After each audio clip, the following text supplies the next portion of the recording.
नमस्कार। मैं डॉक्टर कविता पनिया बेंगलुरु से यहाँ क्राइस्ट कॉलेज में हिंदी विषय की व्याख्याता हूँ और आज यहाँ आप सभी के बीच उपस्थित हूँ अपनी कविताओं के साथ, जहाँ हम कुछ कविताओं के बारे में बातचीत करेंगे और मैं अपनी कविताएं आपको सुनाऊंगी।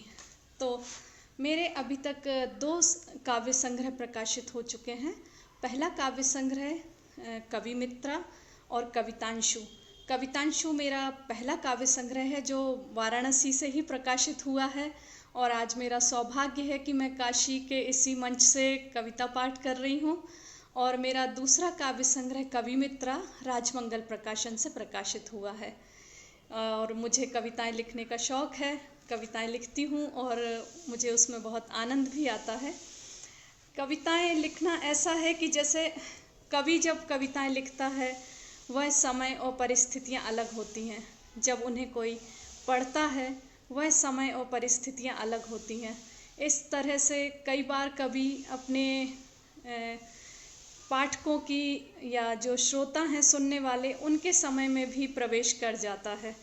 तो मैं भी आज अपनी कुछ कविताओं के साथ आपसे जुड़ रही हूँ और कविता पाठ यहाँ कर रही हूँ। तो आप सभी सुनेंगे, आनंद लेंगे। आप सभी सुनने वालों का बहुत बहुत धन्यवाद, आभार। और ख़ास तौर से कविता विथ कॉफ़ी विथ कविता मंच का बहुत आभार और सत्य प्रकाश जी का बहुत आभार कि उन्होंने मुझे इस मंच से जोड़ा और यहाँ पर आमंत्रित किया कविता पाठ के लिए। तो मैं सबसे पहले अपने पहले काव्य संग्रह से कुछ कविताएं पढ़ूंगी यहाँ पर और फिर दूसरे काव्य संग्रह से भी पढ़ूंगी। मेरी पहली कविता है और इसका शीर्षक है आत्मा का जल। बहुत बहुत शुक्रिया रेखा जी, आभार। आत्मा का जल। सुख बहुत अभिनय करता है, सुख बहुत अभिनय करता है, उसका रंगमंच किरदारों से भरा है। सुख बहुत अभिनय करता है, उसका रंगमंच किरदारों से भरा है। संवादों पर अच्छी पकड़ होती है, संवादों पर अच्छी पकड़ होती है। ऐसा सुख दुखों को छिपाने में सहायक होता है, ऐसा सुख दुखों को छिपाने में सहायक होता है। ऐसे समय में तुम प्रेम को चुनना, ऐसे समय में तुम प्रेम को चुनना, वह तुम्हारे आत्मा के जल को खारा होने से बचाएगा। ऐसे समय में तुम प्रेम को चुनना, वह तुम्हारे आत्मा के जल को खारा होने से बचाएगा। संवेदना के इस पानी से, संवेदना के इस पानी से तुम सींच सकोगे त्रिलोक। एक दिन तुम्हारा कमंडल तीर्थराज हो जाएगा, एक दिन तुम्हारा कमंडल तीर्थराज हो जाएगा। बहुत आभार मीरा जी, रेखा जी। अब मैं अपनी दूसरी कविता पढ़ना चाहूँगी और इसका शीर्षक है पत्थर हिलना चाहता है। पत्थर हमें अटलता का एहसास कराते हैं, लेकिन कई बार पत्थर भी हिलना चाहते हैं अपनी जगह से। तो उसी भाव को लेकर ये कविता रची गई, जिसको मैंने शीर्षक दिया पत्थर हिलना चाहता है। एक निर्जीव पत्थर, एक निर्जीव पत्थर अपनी बुनियाद से हिलना चाहता है। एक निर्जीव पत्थर अपनी बुनियाद से हिलना चाहता है। वह निकलना चाहता है, वह निकलना चाहता है उस गर्त से जहाँ उसके फेफड़े सिकुड़ गए हैं। वह आंधियों की तरह सांस लेना चाहता है, वह आंधियों की तरह सांस लेना चाहता है। वह थक चुका है अपने पथरीलेपन से, वह थक चुका है अपने पथरीलेपन से। वह किसी जंगल या पर्वत में नहीं रहना चाहता, वह किसी जंगल या पर्वत पर नहीं रहना चाहता। बाजार में घूमता ग्राहक बनना चाहता है, वह मोल भाव के गुर सीखना चाहता है, ताकि जब कोई शिल्पकार उसे तराशने के लिए उठाए उसकी सही कीमत बता पाए। अब पत्थर अचल नहीं है, अब पत्थर अचल नहीं हैं, खड़े हो गए हैं। पथरीले रास्तों पर पग रखने का विश्वास उनके पग जान गए हैं। पथरीले रास्तों पर पग रखने का विश्वास उनके पग जान गए हैं। इसी संग्रह से कुछ एक दो कविताएं और लूँगी। अगली कविता है आशाएं। आशाएं हम सबके जीवन को हमेशा सरस रखती हैं और हमें जीवंत बनाए रखती हैं। तो आशाओं का जीवन में होना, उनकी उपस्थिति अपने आप में सौभाग्य है। तो आशाएं हमेशा बनी रहें। बहुत बहुत शुक्रिया सत्य प्रकाश जी। अगली कविता, इसका शीर्षक है आशाएं। खेतों की गीली मिट्टी में दबे केंचुए सी आशाएं। खेतों की गीली मिट्टी में दबे केंचुए सी आशाएं। जी,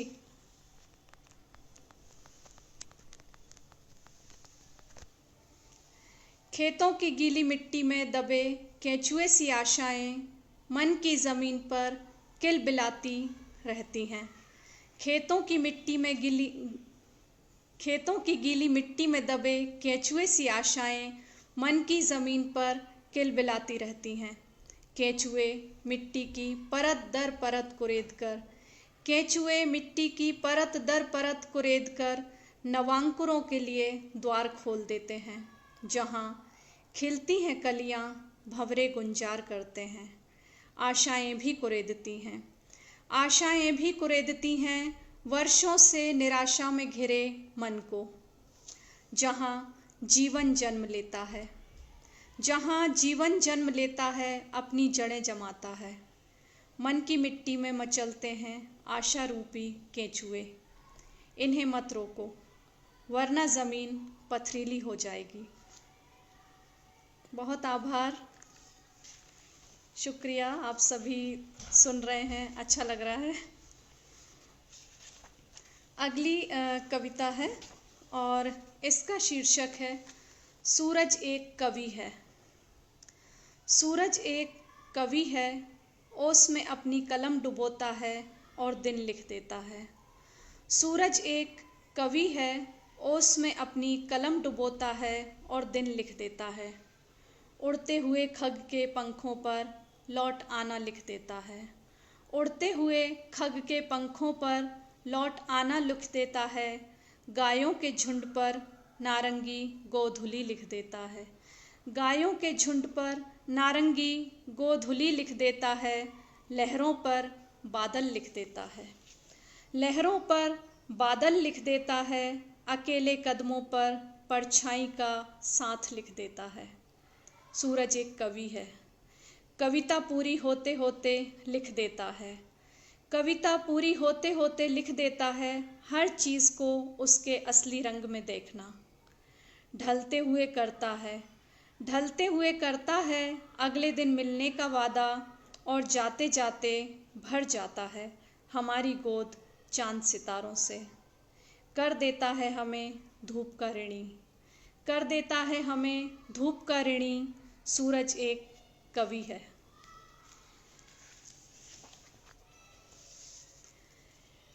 एक और छोटी सी कविता है इसी संग्रह से, कवि मित्रा, जो मेरा अभी हाल ही में प्रकाशित हुआ संग्रह है।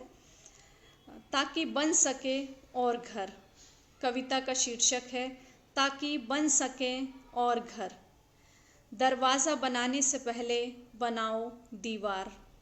दरवाज़ा बनाने से पहले बनाओ दीवार। चौखट पर रखो दीपक।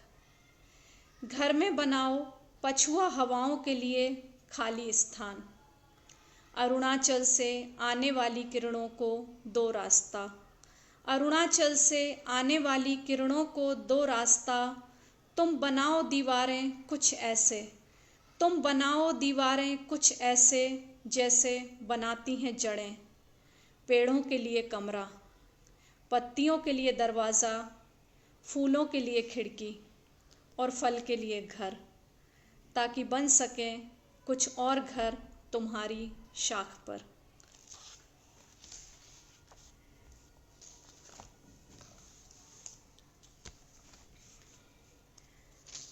समय कम है और मैं एक और अपनी कविता पढ़ूंगी यहाँ पर, और इसका शीर्षक है अंत से आरंभ तक।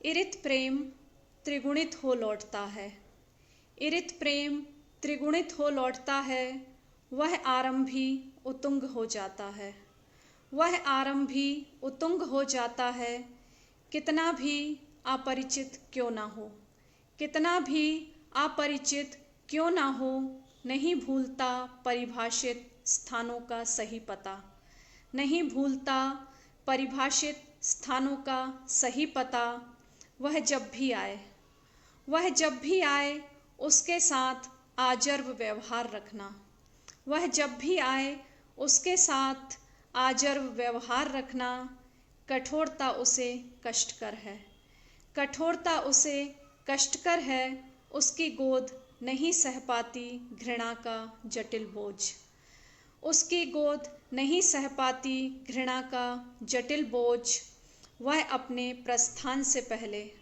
वह अपने प्रस्थान से पहले भरेगा तुम्हें जयार्थ भाव से, वह अपने प्रस्थान से पहले भरेगा तुम्हें जयार्थ भाव से। उस बिंदु में आकाशीय विस्तार है, उस बिंदु में आकाशीय विस्तार है, समेटने का प्रयास मत करना, उसके रास्ते प्रकांतर हैं। वह ईश्वर की निगरानी में रहता है, वह ईश्वर की निगरानी में रहता है, उसे छला नहीं जा सकता। दिशाएं उसकी आत्मा से मार्ग पाती हैं, दिशाएं उसकी आत्मा से मार्ग पाती हैं, उसका हृदय मीरा के पद का मोहन है, उसका हृदय मीरा के पद का मोहन है, अप्रकट वाक्यों का अभिप्राय सहज ही जान लेता है, अप्रकट वाक्यों का अभिप्राय सहज ही जान लेता है, वह स्वयं ही पूर्ण है, वह स्वयं ही पूर्ण है अंत से आरंभ तक। तो ये मेरी कुछ रचनाएं थी, कविताएं थी, जिनका आज मैंने इस मंच से पाठ किया। सत्य प्रकाश जी की बहुत आभारी हूँ कि उन्होंने आमंत्रित किया और कॉफ़ी विद कविता मंच पर यहाँ पर अपनी कविताएं साझा करने का मुझे अवसर प्रदान किया। और आप सभी जो अभी सुन रहे हैं उन सब का, और जो इसे बाद में भी सुनेंगे उन सब का हृदय से आभार व्यक्त करती हूँ। बहुत बहुत धन्यवाद, बहुत शुक्रिया। Thank you so much.